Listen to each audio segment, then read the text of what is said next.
This is Damon Albarn, and you're listening to Hallelujah Monkeyz, the number one Gorillaz podcast in the world.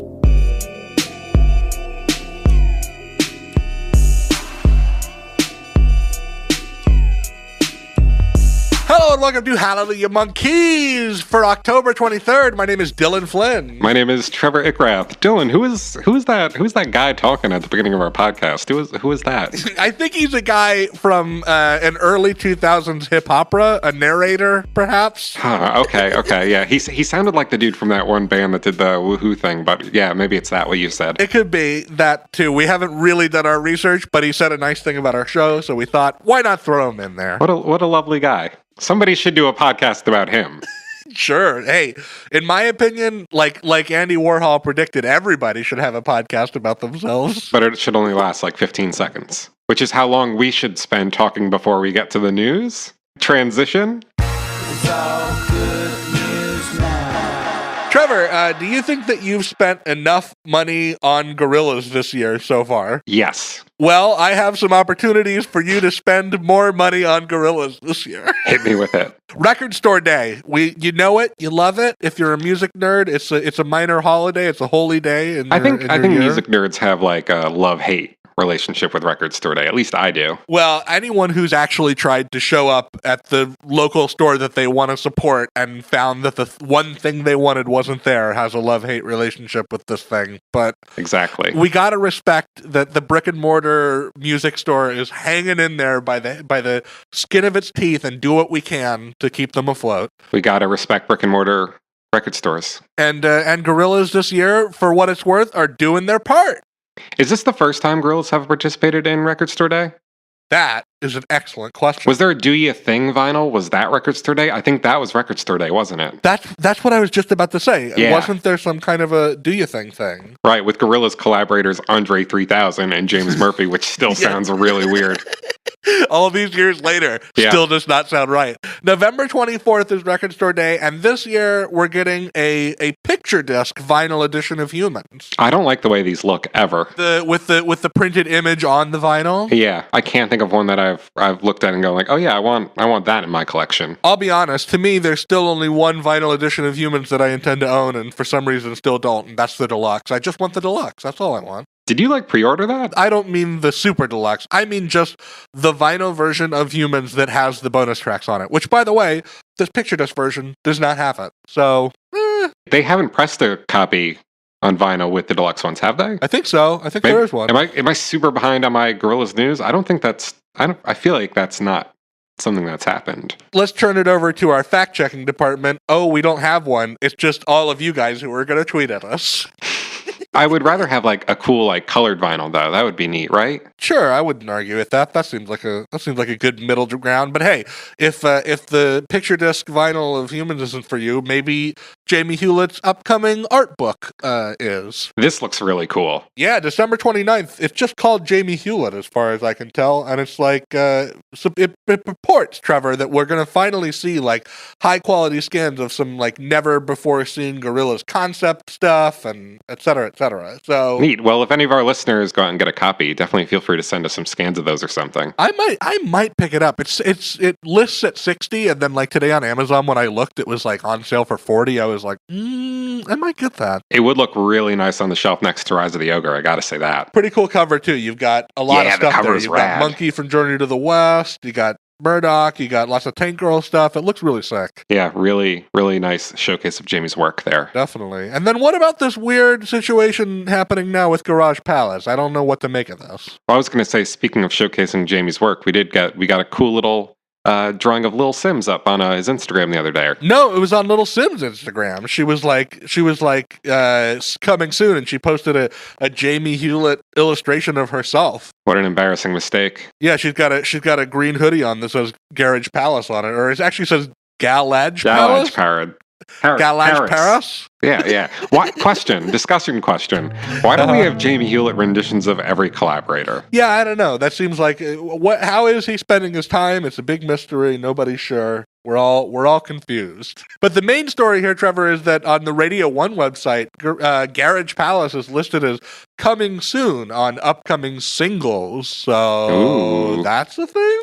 This will be like what, the seventh quotes single? Yeah, is this like the single to advertise an upcoming super limited edition, hundreds of dollars expensive vinyl only thing? Is that what this is? What if that's not happening and all those songs get repurposed into the Fall 2 thing? Maybe that could be a thing. I feel like they'll be hell to pay, you know? Yeah. Like with a small but very angry sector of the Gorillaz fandom. So Bloodlust already frothing. And then I just wanted to surprise you with a little something before we left the news, considering the subject of today's episode.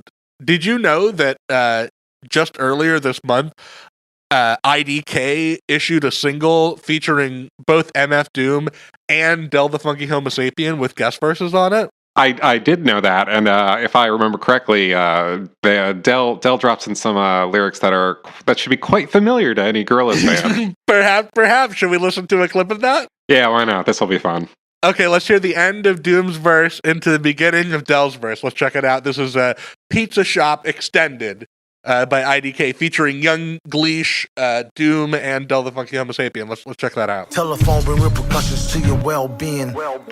And Instagram put clowns in the jam. Doing 10 straight in a cell, hot plate eating spam. Wanna be the man, but don't see the plan. Finally, someone let me out of my cage. Little do they know, I'ma hit the front page in 3 days. Yeah, what? Yeah, what? That definitely brought a little bit of a smile on my face first time I heard it. How funny. It must be because he's reconnecting with the old gang and the old material that was fresh in his mind, you know? Yeah, I mean, he's been doing it live with them enough. Pretty fun. Maybe today we can do him the same favor and reconnect with some of his old stuff, huh? Right. I found it interesting that you chose to play a song with 2 Gorillaz collaborators on it, because that's kind of going to be a rule for this next season we're going to do, right? Yeah, let's get into it in the round table. It's the year 3030. And here at the corporate institutional bank of time, we find ourselves reflecting, finding out that in fact we came back. We were always coming back. So what is this season, Trevor? It's kind of like an almost Gorillaz season in a way, right? Right. What we're going to be doing is we're going to be covering albums by Gorillaz collaborators, but we're going to kind of make it a little more specific. We're going to look at records that have at least two collaborators on them working together. Yeah. 2 members of the Gorillaz family must be present in order to qualify for this season. And we're starting with the 2000 rap opera concept album Deltron 3030 by the supergroup of the same name, consisting of Del the Funky Homosapien. Check. And Dan the Automator. Check. And do you count? Featuring a little bit of work by Kid Koala. I would almost like give him that third slot, although he doesn't show up everywhere. He's pretty consistent as a presence on this record. Yeah, he holds it down across the album for sure. Yeah. So Dylan, this is maybe ground zero for the whole Gorillaz project, right? In a way, right? So this is where Damon meets both Del and Dan. Although I don't think he met Del, but he became intermingled in the kind of shared universe of Del. Right. And I think it's interesting that he kind of connected with this project featuring 2 guys working together to create something kind of really artistically and ideologically driven. Because I almost see this as a parallel to Damon and Jamie's story. 2 dudes sharing an apartment together, sit down on the couch, they turn the TV on and they're flipping through the channels. What do they find? MTV, right? And they're looking at all these processed, manufactured stuff going, hey, you know what sucks? Manufactured pop music. We should make a band about that. It's a story we all know. It's a story we all know and love. Meanwhile, over across the big lake we call the Atlantic, you got 2 other guys sitting down on a couch, I like to imagine. You got Del the Funky Homosapien, and you got Dan the Automator. Yes. Homosapien and an Automator together. What's going on there? It's like the original Odd Couple.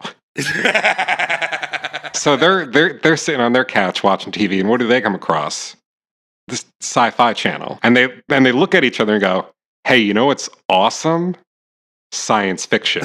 we should make an album about that." Do you think that Kid Koala showed up the next morning with coffee, Carrie Levy style? Oh, one can only hope. One can only imagine. This was a very interesting week for me, Trevor, reconnecting with this material because Well, if you meet some Gorillaz old asses like you and me, Deltron 0, Deltron 3030, whatever, what have you, it's always kind of been like one of the essential. Now that you're done with all the Gorillaz stuff, go listen to this next. This is like, I think this is like your first next step. Like, this is it. Absolutely, but there came a point in my life, in my development of my musical taste, where as I became a quote-unquote serious, or perhaps self-serious hip-hop fan, I kind of turned my back on Del. I kind of thought that backpacker shit was like I was beyond that.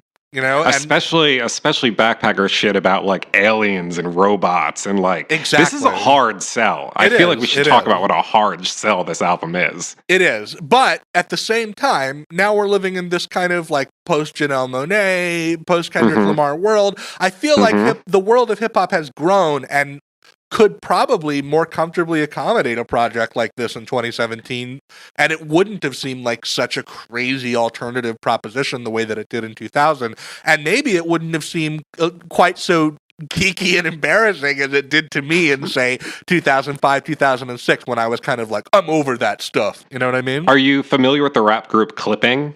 No. It's the rap group focused on the guy who played Thomas Jefferson in Hamilton, Daveed Diggs. Sure. They literally just released this album last year. Oh, that's like, so awesome. Same exact thing. I wonder if they anything goes in 2016-17 hip hop. I hope they gave some props and some interviews about I hope so. Right? Yeah. Well, I got some adjectives. Do you have some adjectives? I do have some adjectives. I have 3 of them, in fact. All right, you want to go first? Sure. Okay, so I got, to describe Deltron 3030, dystopian. Great. Allegorical. Great. And enthusiastic. Ooh, I like that. I like that too. Allegorical is one that was really bouncing around in my head a lot this week too, because there's he takes care to like pin some of this imagery down to our times, throughout. And that's what good science fiction does. I think it uses these uses a hypothetical future to kind of highlight the issues of today. And doesn't he at one point explain how the resistance involves like speaking with idioms and stuff like that? Yep. So, that totally makes sense. Should I give you my 3? Yeah, let me hear him. Okay, I've got possessed. Okay. I've got dweeby. Yeah. And then I like to use my 3rd one when I can to offer a little bit of criticism. My 3rd word is meandering, because I think there's a bit of that on here, Trevor. I feel like I can point some of that out too. I really like your first 2 words together though, possessed and dweeby. Yeah. Because whenever I listen to this album, I can't help but picture Del as Del the Ghost Rapper in that Mr. Freedom suit. Like, that is who Deltron 0 is to me. I mean, it's the same Del. It's months across from the same Del. So, the same aesthetic, the same ideas, the same opinions. And Dan the Automator is almost like this kind of like little Zen silent Phase 1 noodle figure. Well, and I don't know how apocryphal this is, Trevor, but supposedly the bulk of these lyrics were written in like a marathon week-long session. That's wild, because this is a lyrically dense album. It is like, verbose. He packs the shit in here. And you know what? I love it. This is one of my favorite album-length performances by an MC in hip-hop. I both love it and am occasionally amused at it. Like, there's times where I'm chuckling at this and times when I'm really grooving with it. Right. I said meandering. There is a lot of, and I'm going to highlight on each track, there's a lot of what I call cyberpunk salad on this record. Sure. Sometimes it feels like he's going through a checklist of tropes. Yeah, there's a lot of computer hard drive, binary star system, spaceship, laser beam, a lot of that going on this record.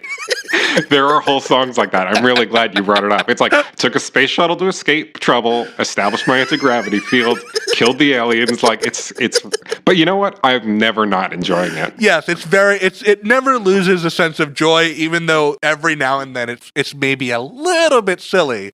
But sometimes I think it's actually quite cutting and hits pretty hard. Don't just write this off as like a goofy experiment. There's some real shit on here, in my opinion. It is a very socially conscious record underneath it all. Absolutely. So we haven't given a lot of context for exactly what this is. I'm not going to come out and say that the narrative is like ironclad and super, super tightly developed, Trevor. I think it's pretty straightforward. Well, I tried my best in each song to give like a little like 1-sentence description of kind of what I think is happening. Okay, I could play along with that. in the opera.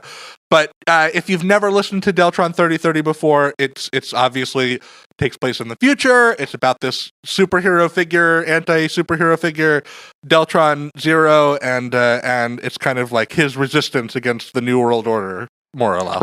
Right. We learn a lot of that in the first track, or the first proper song. Do you want to talk about the intro though before we get to that? Yeah, sure. There's the guy giving the intro kind of sounds like that guy from the beginning of our podcast. He does. I wonder if was that from the same session? Did he do our thing and this? I don't know how the time frames. Our sounds a little noisier, but hey, it's Damon Albarn, here to lead you into this post-apocalyptic dystopian world. He's kind of down in his growl register, you know? I like it a lot. It's very good. It's very good. I feel like he was tapped for this for obvious reasons, and that is American people look to British accents when they need to sound kind of spiffy and authorial, you know? Have you, and this isn't the first time, or maybe it was, and this isn't the last time, that he would do some spoken word stuff for an Automator project. Are you familiar with Lovage? Oh, yeah, but not familiar enough to finish this thought that you're having. He does a great little interlude that I would love for you to play real quick, because I think you'd get a kick out of it, and I think our listeners would get a kick out of it too. Yeah, Can absolutely. we look it up on YouTube real fast? Yeah, absolutely. Hang on a second. Love That Lovage Baby. Should I just roll it? Yep. Oh no. Old English lovage. I do remember cordial. this. Yep. Savour the old English cordial, originally distilled from Devon herbs and spices. Using the secret recipe handed down through generations, and still one of Devon's most popular imbibes. Traditionally drunk, 2 parts lovage to 1 Listen part to that whistle, brandy. that tooth whistle. He's so As a close to the soothing mic. Winter warmer. Yeah, But if sibilant you want like a something little motherfucker. more explicit, we recommend 2 parts Hennessy to 1 part lovage. Enjoy, baby. Excellent. Love that lovage, baby. David Albarn, the voice of malt liquor. Sultry. Very sultry. I really love the beat to this little interlude too. Like, there are quite a few interludes across the album, and they all have like some pretty cool sample work going on behind them. Absolutely. In fact, we'll get into kind of how Automator fares throughout this record, but I mean, you know, I think over the course of this season, Trevor, we're going to look in on some artists at maybe not like the best representative of their work. You know, some of these albums we're going to be looking at by Bobby Womack and MF Doom, maybe they're not the number one example of their career. I think both for Del and for Automator, this album might be the one. This might be the one that you need. Almost to the detriment of the rest of their work, because if you go into like a Handsome Boy Modeling School project, or even like a Del the Funkee Homosapien solo album, it suffers by comparison. Yeah, expecting this caliber, it's just not going to get there. This is like a singular moment in both of these dudes' career. All right, you want to kick the album off proper with 3030? Yo, it's 3030. I want y'all to meet Deltron Zero and goes. Automator. All right, the story so far, Trevor, here's what I wrote. Tell me if you have any objections. Okay. It's 3030, the government sucks, and Deltron Zero is a mech soldier who has gone rogue. Yep. A former mech pilot who kind of defects against his organization and the government after he kind of discovers the true tyrannical nature of the dystopia he's kind of living in. This song is 7.5 minutes long. No, it isn't. Yes, it is. No, it's not.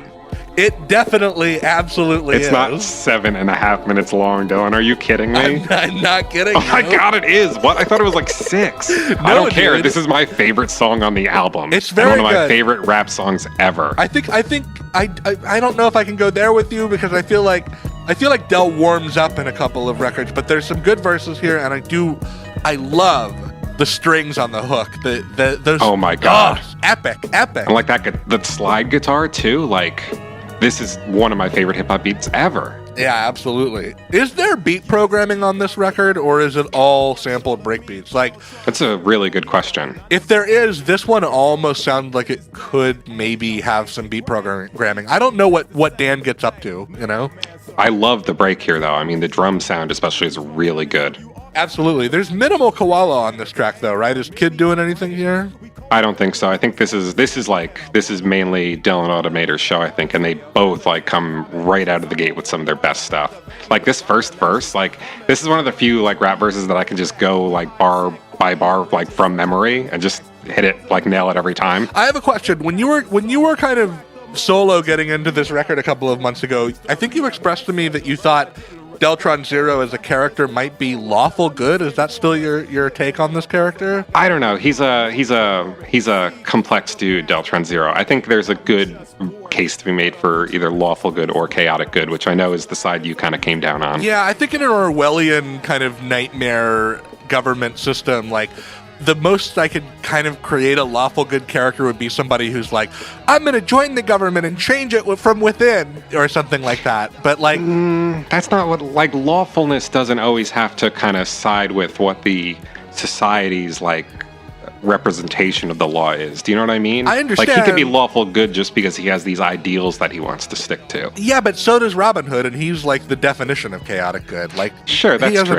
He has an internal code as well. But when he says shit like, I'll raid your grave, anything it takes to save the day, that sounds very chaotic good to me. Is the lyric really raid your grave? That's not how I hear it. I hear range of gray. Oh, no, I heard raid your grave, but maybe you're right. Maybe you're definitely right. Definitely not, yeah. I hear a range of gray, anything it takes to save the day. Well, still, even that, a range of gray, that's quite chaotic good. Yeah, that is true. You want my example of cyberpunk salad on this track? Sure. Discussed combustible rust clustered with plus evade cyber police in a computer crib. That's great. I love that, though. Actually, one of my favorite hip-hop lyrics of all time is in this song. Fuck dying, I hijack a mech. That's great. That's a really good line. Like, that should just be all of our approaches to life. Fuck dying, I hijack a mech. Here's one of my favorite lines on this track, Trevor, which I feel like I only 75% understand, but I really like it, which is okay. Copycats finish last in the human race, staying glued to safes, too prude to take a Buddha break. Great. I really like that line. A Buddha break I would take as like meditative, like seeking enlightenment, or perhaps just smoking weed.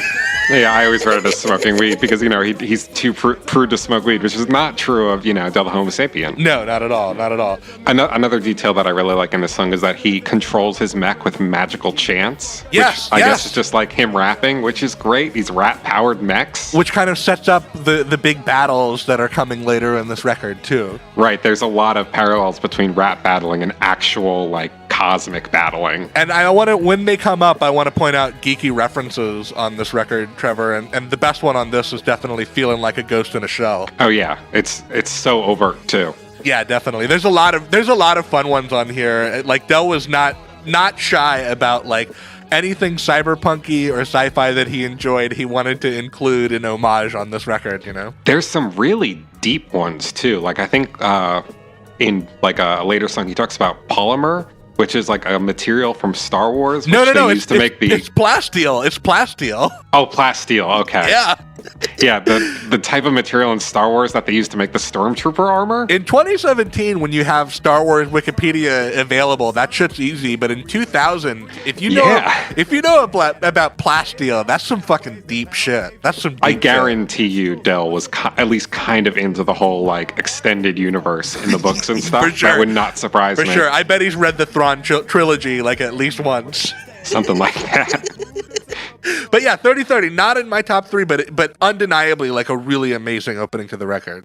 My number 1 with a bullet. So next we have the Fantabulous Rap Extravaganza, the next kind of brief skit on the album, which is narrated by Prince Paul. Prince Paul, who worked with De La Soul, another member of the Gorillaz family. There'll be a number of De La Soul nods on this record, as a matter of fact. But which is very interesting because if you'll remember correctly, if you put the letters of De La Soul kind of in different places, you get Del a Soul. Very, very eerie. Is it? Very eerie. Anyhow, this is kind of like a commercial, a radio spot for this upcoming, crazy rap free-for-all that is going to play very heavily into our third act for our heroes. Yeah, it's very early to be introducing this thing, though. It kind of sets up this narrative hook that they don't pick back up again until the very, very end, which in a way I like. Well, yeah, I feel like when I first found this record, it set me up to think that the next song was going to be a big rap battle, which it isn't. So No, the next song is Things You Can Do. Okay. Which is really just kind of Deltron like telling you the things he can do. Yes, exactly. That's what I wrote. Story so far, Deltron has a lot of powers and abilities. Yes. However, if you look into like the history of the sample that the song is built around, it kind of recontextualizes it, I think. Are you did you yes, look I that did. up at the all? Poppy family, what can the matter be? Right, yeah. Right, which is this song from 1969 about how sometimes, like, you know, in a society, if like you're a black person, no matter what you can do, they're gonna make sure that there are things that you can't do. Yeah, or if you smoke weed, they do a lot of conflating. But it is it's an interesting protest song, and not the last time we'll hear from the Poppy family on this record either. Apparently, no, interestingly enough, Dan the Automator must have been really into this record at the time. Maybe I should go back and listen to this record. It might be an interesting spin. I think tangentially we'll have to eventually. I actually really like Dan's work on this record. I especially like the little creepy like loop that happens during the verses. There's like a very interesting, playful yet eerie loop that happens during those verses. And the outro also kind of gives us like the big first coming out moment for Koala as well. And what is that main sample that this one's built around? That like... Yeah. Like, I love that sound. I like it too, but I didn't look it up. I wish I knew what kind of instrument it was. It sounds like some kind of like low woodwind or something. I know, you know, we use a lot of the same words to describe the kind of thing that Kid Koala does as being like, you know, like guitar solos, like a big rock and roll out in front version of a DJ. When I was listening to this, I was trying to think like, what does Kid Koala do that's different? And I think his main thing is that like he has a lot of control over melody. Like he seems to have an extreme amount of like one-to-one hand-to-deck control over what notes he can build out of a sample. By playing something faster and slower, he almost, you know, creates a melody line out of a sample, which is very interesting, but it is perhaps limited. Although I don't think there's any place on this record where Kid Koala doesn't belong. He's very much at home on this record. There's one part of one later song where I think he gets kind of annoying, but I really don't have any like lofty opinions about scratching or think too much about it in general. So I'm gonna leave it to you to handle any kind of Kid Koala analysis that comes down the road. I'm gonna throw out some cyberpunk salad for you, Trevor. Sure. I flipped the biotext right into the wireless. Your third eye is hit with psoriasis. That's a great lyric, though. It is. But, you know, wireless, that seems it's 2000. This is an exciting new word. Yeah. He never lets a computer tell him shit, though. That's true. My favorite phrase on this song is high-velocity verbal atrocities. That's amazing. That's really good. Still, though, I kind of feel like Del is not up to, 100% charisma yet. I feel like he holds it back for a few songs. Like, I think he becomes more at ease and more playful as the album gets going. I don't know. I don't even know how to put that though, because I think 3030 and Things You Can Do are both strong songs. I just think that Del is modulating a little bit here, where later he'll kind of go all out. Every verse he's turned in so far in this record has been like a 9 or a 10 for me. Right on. I feel you. I really love the verses and Things You Can Do too. They're like so long and just so packed with rhymes, and he's doing like such cool stuff with his flows. He's very acrobatic on this album. And it is kind of almost like yes, it is a boastful hip hop song, but because it has this meta costuming of futurism and Afrofuturism, it almost becomes like slightly satirical of your average here's all of my powers as an MC kind of song, you know? Yeah, like Del doesn't have like shooters who will like go to war for him. He has he has the Armorines, which are these like nano spider kind of things that'll like disrupt your nervous system. Yeah, exactly. It adds, it's great. It adds a level of not quite irony, but something like that to the whole proceeding. Yeah. The geekiest reference, both Optimus Prime and the Decepticons get shout-outs in this song, so gotta respect that. Right. Positive Contact. This is a big one, Trevor. This is like a big single from this record for sure. This one is really great. Everything about this song is an absolute joy. Like everything Del is saying, everything Automator is throwing into the mix, love it. This was in some video games, I think. I think this was on I think it was in like a Tony Hawk's or something like that. Yeah, something like that, right? So yeah. my read of what is actually happening narratively in this song, Story So Far Away, Trevor, I think that the key line here is that Del has established a new base of operations on Mercury. Mercury. I think that's that's the key lyric of this song, in my opinion. Yes, he finds a little quiet corner of the universe where he can kind of devise his rebellion and gather his forces, and that's what he's doing. Away from the watchful eye of the New World Order. Yes, this is point of contact, and it's positive contact. I don't love this beat. I feel like the bass is a little leaky. Like it could have used a little bit of reining in on the mastering. The actual beat itself kind of almost feels like the weakest thing about this song. Yeah, I do like the what is it called I like the beatboxing. That's fun. But you know who's saying positive contact in that sample? No. It's Paz de News. Really? Nice. Della Soul. That's from the title track of Stakes is High. So, great. Even more Gorillaz connections happening. Look at that. And also the Del himself gets sampled. Even if the record skips, I still rip. That comes from another Del song from No Need for Alarm. I think it's Worldwide. I think that's the one.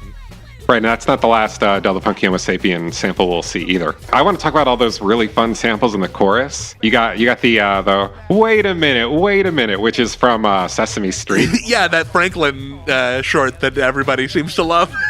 Yeah, then there's what is it now? Which is from the original 1970s version of Battlestar Galactica. Also great. Yeah, the hook in this song is it's like almost a Plunderphonics suite. It's great. And then there's my favorite, which I couldn't find a source for, unfortunately. It's that little voice that goes, "We know perfectly well what it is you're talking about." That's so good. It's really good. I wish Dan would do a little bit more of that kind of stuff in general and across all of his work. Like, I feel like Madlib, for example, is really good at that sort of thing. It's very like you said, Plunderphonics. It reminds me a lot of the Avalanches. Okay, Cyberpunk Salad Time? Yeah, hit me with it. Mobilize my battle tanks with clusters small, NTRs to empty Mars? I'm not sure what an NTR is. That's too deep cut of a reference for me, Trevor. I don't know what that is. I don't know. I'm not enough of a sci-fi geek, I guess. You know what lyric I fucking love on the song, though? Is which one? Drift by a star, absorb it and store it, leave Taurus porous, my galaxy's gorgeous. Quantum jump, I'm right at your doorstep. That's amazing, right? Great, so good. I just picture a star with like a bunch of holes in it because he's been drawing energy out of it. Very psychedelic.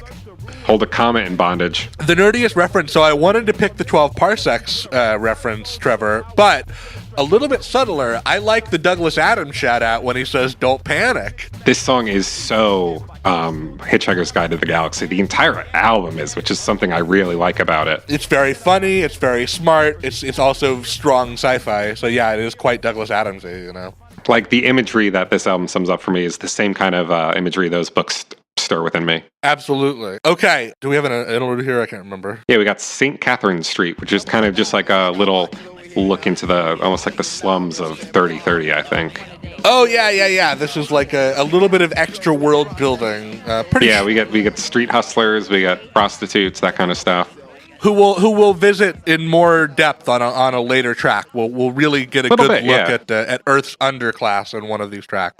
Sure, but next we have another one of my favorites, Virus. Top three. I think top three. I think this is number 2 on the record. I think it's the first like truly devastating hook on the record too. The hook is great. Del's whole performance on this song is great. He really hams it up here. Like he almost goes like full like Hamilton in terms of blending like a musical performance with like a in-character performance. Ghettos are trash dumps with gas pumps. Oh, that whole second verse, he just keeps going and like painting this really sordid like vision of this dystopian world. It's really powerful. And it really cuts back on the whole just like science fiction psychobabble for a second to really do some like strong world building and like image work and stuff like that. Really cool. And though I could see an argument for Deltron Zero as a lawful good character, this song is chaotic good as fuck. Like yeah. Fucking total anarchy. Can't nobody stop us. It's very, very like, victory by any means, right? I love all the whispering he does in the background too. Yeah, I love that. As like the lead into the verses is so good. Yeah. I got some stuff cooking up in my basement. Gotta call it tonight. It sounds like we're privy to a secret revolution, It's great. It's really good. And Dillon, as our friend Taylor Swift says, this sick beat.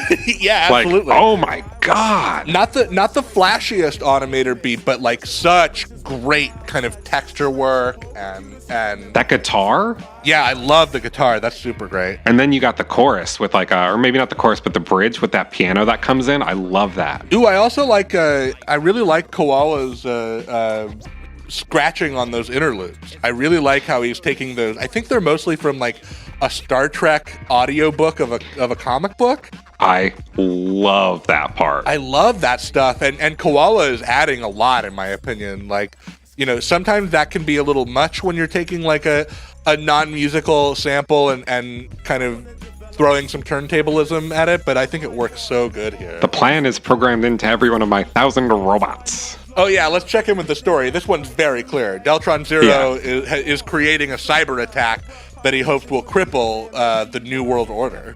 Right, because they have all, I guess what this is meant to imply is that they have like, I don't know, a robot army or something. That'd be cool, right? Yeah, that first verse is a little silly. That first verse is a little bit like the musical version of like a really like hacky hacker scene in an episode of CSI where he's like, I can send this through a modem. And there's some, like, a lot of this like has aged kind of like, you know, significantly, but it's always like fun to see that kind of stuff. Like I love like when he goes like, better by far than that old Y2K.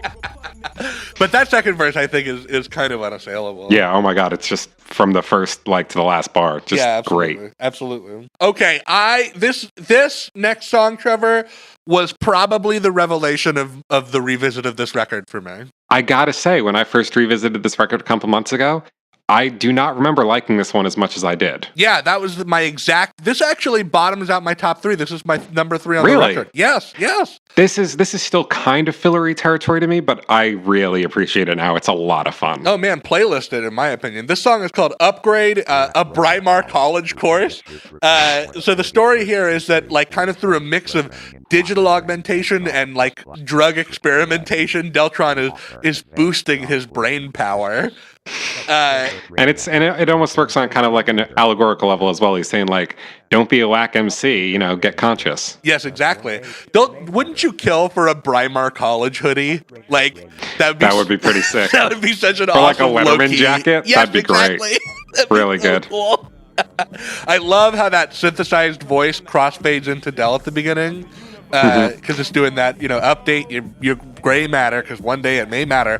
The voice synthesizer here, we got to check back in with Gorillaz because this is a Gorillaz project, but it really reminded me of the same like voice synthesizer from that really long Phase 1 tour. Oh my gosh, in the back end? From the Phase 1 DVD, the thing that Cass wrote, I swear it's the same synthesizer. Did that thing have a name? I wish I could remember. I feel like it did. Yeah, it was like Hal, but something else. Something like that, yeah. Right? This one's cool though, and I like the beat a lot too. It needed a minute to grow on me, but it takes all these kind of discordant technological noises almost and turns it into something really kind of floaty and buoyant. Once again, I feel like Dan is at times kind of getting out of the way here, but there is some interesting stuff happening for sure.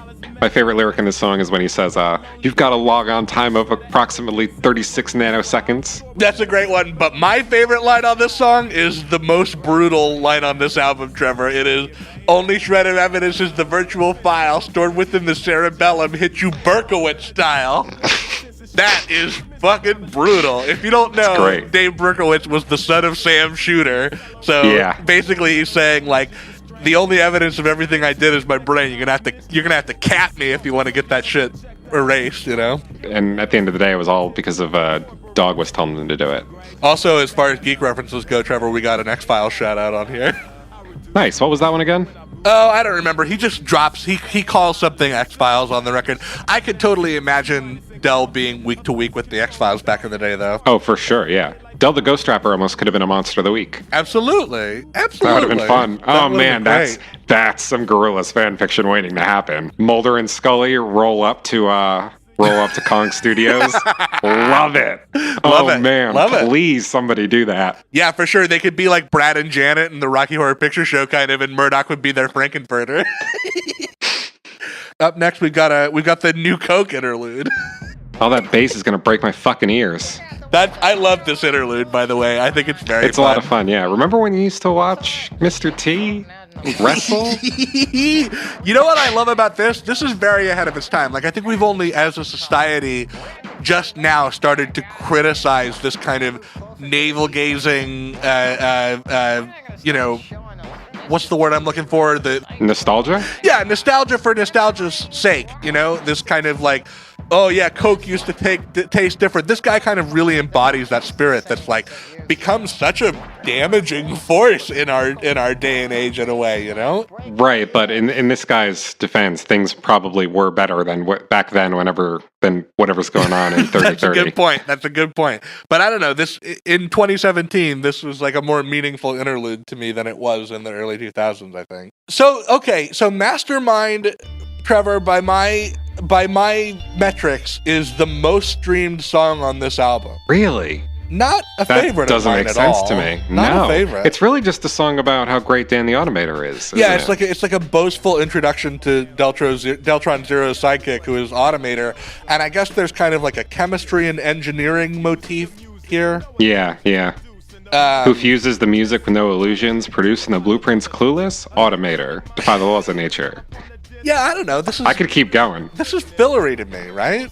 Little bit, but I do really like that weird little moment Del has towards the end. He almost does a little bit of a skit with himself. Oh, I love it. It's the best part of the song. What's going on there? Deltron Zero is here as well to click together for real. That's pretty good, man.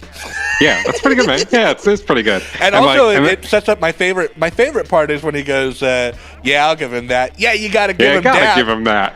That's really good. And then he's like, "Did I get it? Did I get the part? Did I get the part?" And he's like, "Oh, yeah, well done.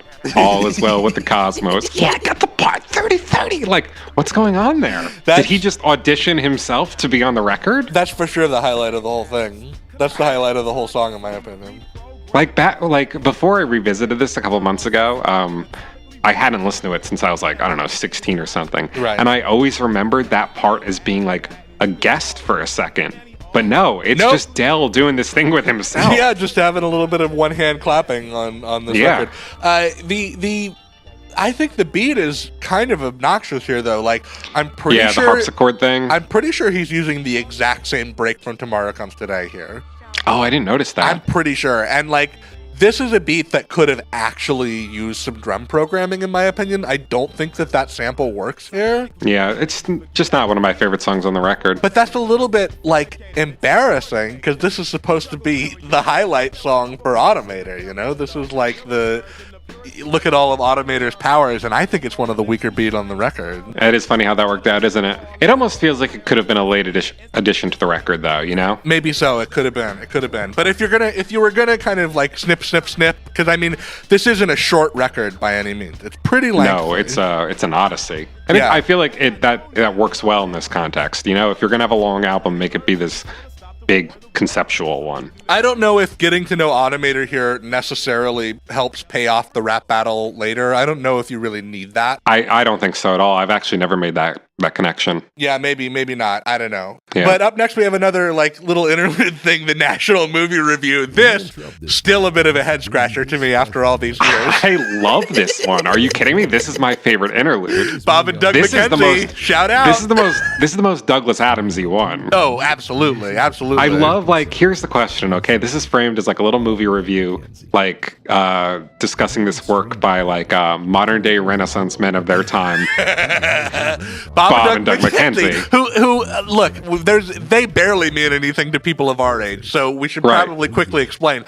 There used to be from the Chicago improv comedy institution known as Second City, there used to be this whole SCTV collective, and two of their biggest quote-unquote stars were these guys, Bob and Doug McKenzie, who did these characters as these kind of Canadian yokels who would drink beers and go, "Oh man, you hoser." That was their whole shtick, Right. And they did some movies, they did lots of sketches, and this is kind of hyperbole extolling the virtues of their work. But I love thinking about this interlude a little more closely than that, because Bob and Doug McKenzie, this movie by these modern day Renaissance men of their time, gets 3 thumbs up. Is that because this is the only kind of art and culture that's left over from our era. Oh, right. Like it's been deemed, not subversive enough to still exist, Well, either that or that's the other thing. Is this the only kind of art that the government allows these people to consume? Right.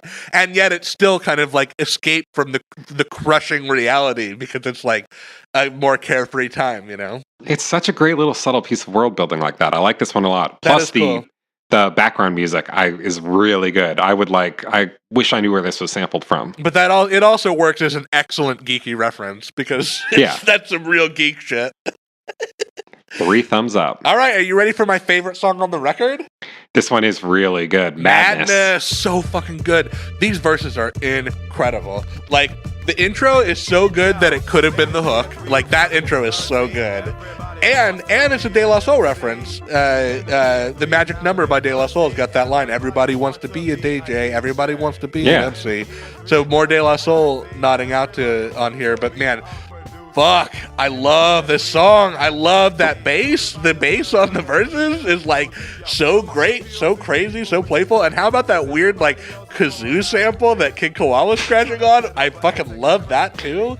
And like, it's a great beat. I think that these are some of the most cutting verses on the record, in my opinion. Like, how about No, I Can't Slap You 5 when you and your cutty is talking shit about me outside. That's amazing. And then also, I love this. We may act different in some ways, but we still group together like a fucking survey.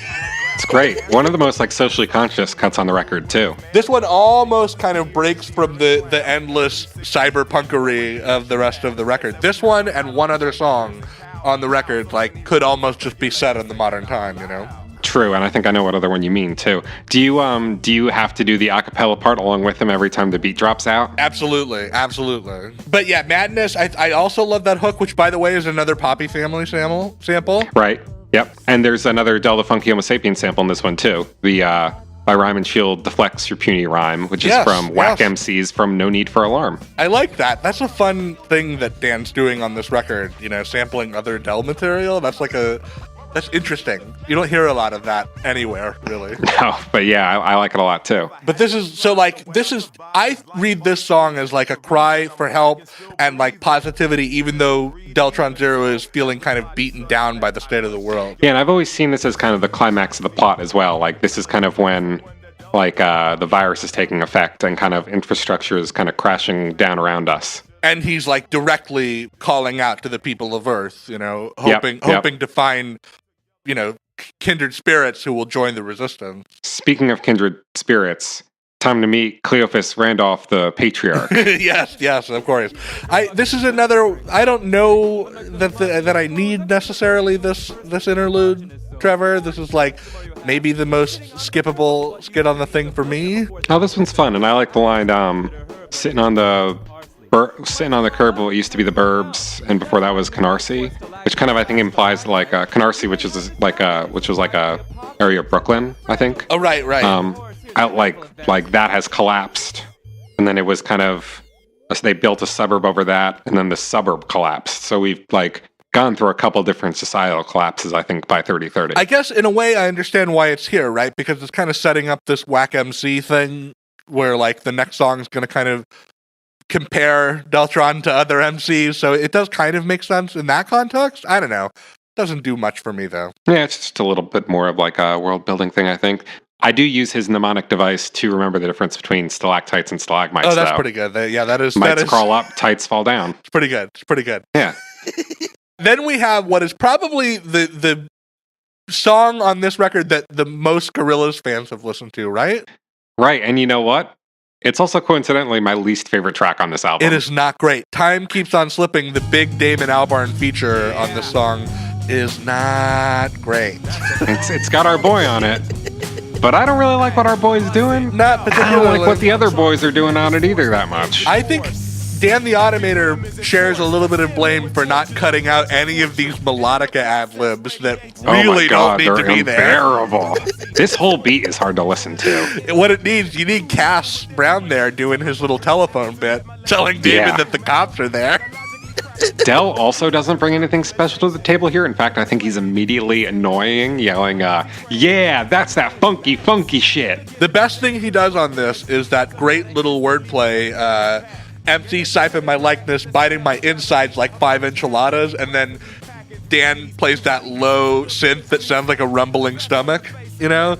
Like, right. I do love that wordplay of like my insights as in my lyrics versus my insides like my guts. That's a fun, like, that's smart, but it doesn't save this song, unfortunately. And why do you think they would make a song that so easily, like, baits the discussion of Steve Miller Band? I don't know. Good question. That did occur to me. What's going on? Like, I was like, wait a second. Is this fucking, like, looking at the track? So I was like, is this a Steve Miller cover band song? You know, time keeps on slipping. It is. Like, and it's weird. I like that song a lot better. Can we play a little bit of that song for a second? Sure. Let's hear it. Let's hear a little bit of that. Nice. Slipping into the future. Time keeps on slipping into the future. Some Steve Miller Band, gotta love it. Damon is fucking high on this song for sure. Like he's doing his melodic. I wish he'd found a more memorable hook there than the one that he settled on. You know, but if it never happened, we might not have had Gorillaz, right? That's true. That's a good point. But he's much better serviced in his little narrator role, I think, than he is on this tune. Definitely. I like this next skit a little bit. The News, a wholly owned subsidiary of Microsoft Incorporated. Worth it just for that title, I think. Great. You know, Great. In this era of fake news, in 3030, the news is owned by Microsoft. And I think the MSNBC merger had just happened, so it was very timely. So the announcer here is played by an Icelandic musician whose name I can't pronounce. Can you? No, I can't. It has some H's in it. I'm not even looking at it right now. But okay. She also does a little singing on the end of it, too, right? She's from some Icelandic band, I believe. Right, and did you look up the translation, what she's saying? Yeah, it's kind of fun and clunky. It's sort of like the aliens are here, we're very scared. We have much worries that Armageddon is really close and we should find refuge. Yeah. We're not sure what to do in this situation, but these weird creatures are starting to behave pretty strangely. These aliens are making people really scared, so we really need to be cautious towards these creatures. That's some good Just copy. good advice. That's some good copy. advice. Yeah. I do like the little singing bit that she does there at the end. It's very pretty. Yeah, it's a very, very dark sounding track. But this is Speaking fun. of dark sounding tracks, I like the idea of the kind of like global picture that it's painting of all the shit that's going down, you know? This really sounds like society collapsing for sure, yeah. Definitely. And then we move into the track that I was mentioning earlier, kind of a snapshot of the crushing existence of Earth's underclass, Turbulence remix. Yeah, this really feels like the curtain has been torn down. Absolutely. And Dell's laying it all out for you here. It's definitely the darkest cut on the record. Be inside by 9 o'clock or we will shoot ya. Yeah, can I just read that entire part? Because it gets darker as it goes. Fuck yeah, that second verse is great. Go for it. They just lecture the youth about having respect and couth toward the U.S., and you guessed it, the rest get imprisoned or incisions in their medulla. Brutal. No president, we have a ruler. You are about to be inside by 9 o'clock or we will shoot ya. Missile launchers haunt you in your nightmares. It ain't quite fair, little tykes ain't prepared. They've got your wife naked bare in the subway for some thug play. Neo-punks with cerebral pumps for enhanced recognition of politicians and witches. Senior citizens are disposed against their wishes. Aliens landed and said our planet wasn't worth invading. Harsh. All the natural resources are fading. Harsh. It just keeps going. You're like, yeah, this fucking sucks. Yeah, absolutely. I love the line about the propaganda about your fearless leader who got 200 bodyguards, so you can't touch them either. Yep. It's been a few songs. So should I throw out a little bit of cyberpunk salad? Sure. Yeah. In a hovercraft, not no bubble bath, turbo boost. Just got to check a few boxes there. Just make sure people know where we are. This is really cool though. The beat is very dark. Parts of it almost sound like it could be from like blaxploitation film from the 70s or something. Yeah, absolutely. This almost could have been earlier in the record to kind of like give you a little bit more of a picture of life on Earth. But I guess it works here too as kind of a big reveal. I think it works really well here. Yeah, pretty sick song actually. This was another one that I don't know if it's playlistable because it's not exactly like a hanging out, jamming out, but it was fun to come back to this and be like, Oh shit, yeah, this one's great. Yeah. After all that darkness, though, it's time to kind of lighten up a little bit. Yeah, because for sure. you might have forgotten, but we got a rap battle to go to. True. The Fantabulous Rap Extravaganza Part 2, which is very similar to Part 1. It's instupituous. Which, that's more or less another little commercial teeing up, I guess you would call this the, like, kinetic climax of the record battle song? Kind of, I guess. It's almost like this little, like, bonus sequence after we've done the actual plot-heavy shit. It's like, now let's just, have some fun a little bit. Well, the idea is that now Deltron and Automator enter into this galactic rap tournament, which is like where they're very dominant. And I think that the idea is they'll use this as the coming out party of, like, we are anonymous in a way of by winning this thing, they'll have all this visibility and the resistance will grow. Oh, sure, maybe, I guess so. I thought everything's already been taken care of by this point. No, it's still happening. Shit's still going down. I don't know. That's not how I've always read it. This is Deltron, just getting to kick back afterwards. Well, I mean, the real kicking back happens on the next tune. But anyhow, you basically just have Del, like, going from opponent to opponent, having his psionic rap mech warfare with them. I love this song. This is in my top 3, actually. I don't know if it quite works for me as, like, a song, but it is a very fun, like, sci-fi take on that kind of Wu-Tang song where they battle rap each other, It's great. I could listen to this for, like, 10 minutes, honestly. I think it's so much fun. It made me kind of wish that there were guest MCs on here playing the people he was battling, though. That would have been cool. It's a shame that there are actually, like, no legitimate guest verses on this record, because I would have loved to see who they would have, like, gotten to kind of, and how they would have ingratiated into the project. I could have absolutely seen MF Doom ending up on a record like this, for sure. Oh man, don't even get me started. I like the bit where he goes, that little interlude where he's like, with Mike in place, we were off breathing frost in the void, thinking, what if we had lost hot, entertained ignorant thought. I like that bit. I like when he goes, computer, what have you?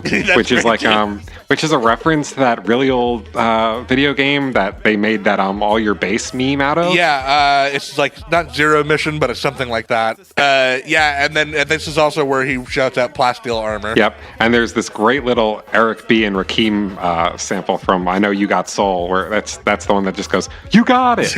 Yeah, that's also great. Which I wish I just could play at will whenever somebody asks me for something. You know that little kind of vocal ad-lib that ends every verse here, too? Remind me? The one that's like, na, na, na, na. Oh, yeah. Is that Damon Albarn? It sounds like Damon Albarn. Oh, good question. I don't know. He's not... It really sounds like Damon Albarn. I don't think he has a credit, but it could No, well but be. I don't know if he would get a credit for something like that. For sure, know? Yeah. It's so slight, but I've always thought it sounded like Damon. Who knows? Love story, though. Yeah, love story. So my take on this is that he's like celebrating his victory in that rap tournament, right? And so he decides... He wins the rap battle, he gets 10 grand, decides to head back to Oakland and chill a little bit. Exactly. Gotta have a little Oakland represent even on this weird cyberpunk space opera. Yeah, but I mean, considering it's the future, I guess Oakland has frozen over and he needs to go defrost his headquarters.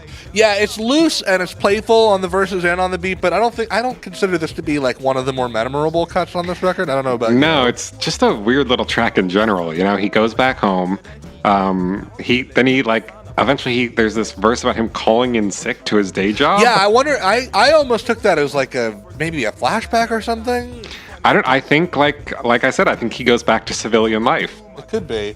He does definitely go to conventions where he signs merchandise from fanboys. Isn't that great? Like he's this war hero going around to like comic conventions and stuff. Great delivery on they admire my enhanced stanzas and how I dodged manhunts from security cameras. Really good, yeah.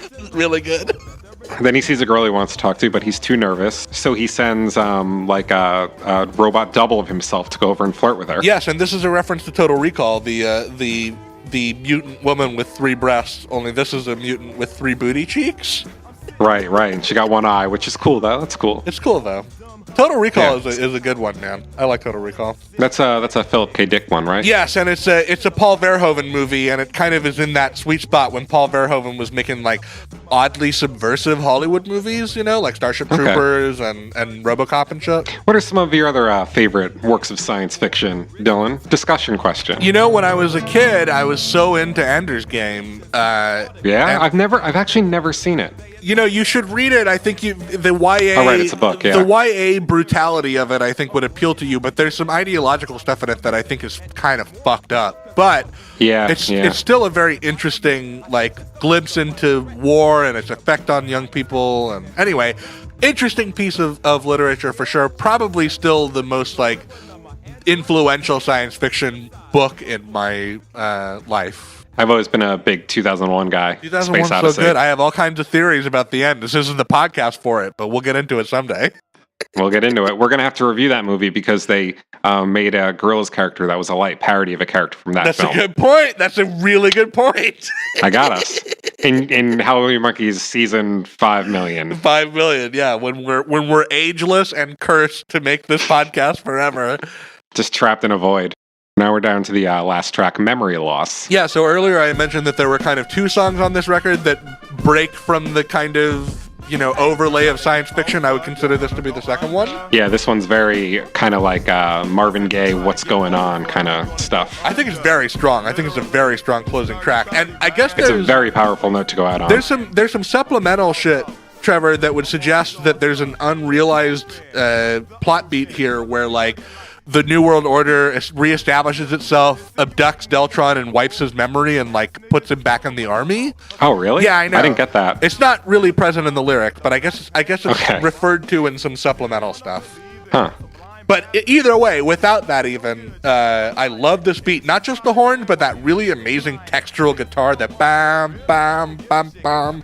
That's so good. And Sean Lennon delivers a great hook here. Yeah, Shiba Mato Rolodex draw, just like our good friend from the self-titled Miho Hattori. It had to have been something like that. Absolutely. There's some really good stuff on here. I think that the line that always sticks out to me is don't think that I'm living that dream when the IRS repossesses most of your cream. Oof. Pretty good. Cutting. Yeah. Is he kind of criticizing people for wanting to go Benedict Arnold, or is he celebrating people for going Benedict Arnold? I don't know. This has always been kind of a mysterious track to me. I'm not sure where Del is coming down on any sides of the kind of the scenarios he's setting out here. Because pretty much literally, Deltron Zero went Benedict Arnold when he defected from the army and fought against it. Maybe he means turning on your own people. Maybe he does. Yeah. Mainly though, I think this song is this is kind of kind of the thesis of any good science fiction work. If we don't mind the past, we're doomed to repeat it. Absolutely. It's all speculative fiction, or at least good speculative fiction, should be telling us something about our own world. And I love that he shouts out Oakland as the birthplace of the Black Panther movement. That's very cool. This is close to my top 3, but I think it's a perfect way to end, even though maybe it feels slightly out of step with the hip-hopera. I feel like it just kind of really does bring all of the themes home. It's oddly dark after having 2 songs that were very lighthearted in nature. Yes, but we can't just have birthday cake forever. We gotta right, exactly. We gotta eat our vegetables eventually. Yeah, even if we did topple the evil empire, if we just keep rap battling and flirting with girls through robots, it's all just gonna happen again. Even if those girls have 3 booty cheeks, we still have to be aware that there are problems in this world. That brings us to the end. Oh no, sorry, we have one last track, right? Right, the ass man must speak. Yes, and this is more Damon, right? This is Damon? Right, I think it's the exact same take as the intro. They just play it over, just kind of a little scratched and manipulated a bit. And it gives me, the feeling is we're listening to the same tape, but now it's way even further in the future. We're just hearing an old archive of this sound. That's what it always makes me think of anyway. But we're always coming back. Yeah, recovered by the technomancers of the ruined Earth in 1,000 years later in 4040. Who come back and find this record. That's what it always makes me think of anyway. Maybe in 1,000 years, people will find this album and think that maybe in in like the year 5000, they'll find this and they'll think it's from the actual year 3030, and they'll think that this is an actual historical document. Yeah, exactly. Oh, I would hope, right? The way that Bob and Doug McKenzie meant so much to the people of 3030, maybe 3030 would mean a lot to the people of, I don't know, 2090 or something. We can only hope. This was a lot of fun, Trevor. You know what? We still got it. We still got it. We do. We're back at Record Reviews. It's a post-live episode show. We're in season 5. Yeah. And we've got a lot of stuff that we're got a lot of fun stuff that we're going to talk about. I think we should leave like some spoiler curtains up though. Let's not like, go down the line and say what we're going to be discussing later on in this season. Oh yeah, no. You might have heard me name drop a couple of people earlier, and from that you might be able to kind of like expound on what you think we're going to review. But well, people are going to be able to like guess most of it regardless, I think. But let's just keep going ahead blind in the future. Maybe we should talk about what we're going to be covering next week, but that's it. Oh yeah, that's a good idea. What are we doing next week? Next week we're going to be taking a look at another girls featuring rapper and producer working together in their own little corner. Danger Doom. I can't wait, Trevor. I'm really excited. It's a little collaborative record from 2005 or 2006. And I think it's just as weird as this one we just talked about, but very different in a very different way. Yes, in a very different way. You got Danger Mouse on production. You got MF Doom handling MC duties across the whole record, and it's going to be a good time. I'm excited to get to that. That gives y'all out there a week to go back, listen to Danger Doom, get your thoughts together, and you can kind of mentally join in with the discussion next week, right? Absolutely, yeah. And I'm going to be interested in seeing what this experience is like for kind of like younger Gorillaz fans who maybe aren't familiar with some of with some classic Adult Swim. Oh, yeah, for sure. Like, how does that date in the year 2017, right? And this must be a weird record if you can't remember, like, Aqua Teen Hunger Force and Space Ghost. But we'll talk about all that next week. I mean, I barely remember Harvey Birdman, attorney at law, so... Okay, so I think this is something I wanted to say at the end of the live episode, but I think it would be really cool if everybody got on Twitter and tweeted at the official Gorillaz account. Oh, shit. Thank you for meeting at Gorillaz Fancast at the Forum in LA. This is a great idea. We should totally be doing this. Yep. Thank you. Tweet at Gorillaz. Thank you for meeting at Gorillaz Fancast. Tag us, because I feel like there's a 50-50 shot that if enough people tweeted them, we get that sweet follow back, That'd be great. Want to get that follow back. And then an interview with the boys, just a couple DMs away. Off to the races. So yeah, definitely do that. Tweet that word for word. Thank you for meeting Gorillaz Fancast at the Forum in LA. Yeah, definitely tweet that. We would really appreciate it. Anybody who does that will also get a follow back from us. Totally. Do you want to tell people where they can find us online and stuff? Yeah, until next time, you can get up with us on Twitter, Facebook, Tumblr, Instagram, Amino. You can send us an email to hallelujahmonkeyz@gmail.com. You can join our Discord at discord.me/monkeys with a Z and meet up with all the fabulous members of the community who you met on last week's episode, like Hi Saffron and Carmen and everybody else. You can leave us a review on iTunes. We always love that. And I also want to give a shout out to Stu Pot, who you very briefly heard on last week's episode, who is now responsible for our YouTube page. You can YouTube Hallelujah Monkeyz, or check out Stu Pot's DeviantArt at stupotato.deviantart.com. She's doing a great job running our YouTube page. And of course, if you want to help us out with a little donation, you can always go to patreon.com/Hallelujah Monkeyz. We thank our patrons so much. We got some new patrons from last week's episode, which I really appreciate. Every little bit helps with the cost of hosting and getting this fabulous podcast to you, the listener. Anyway, that's all I got, Trevor. For now, I've been Trevor Ickrath. I've been Dylan Flynn. And until next week, don't get lost in heaven. Demo. Positive contact.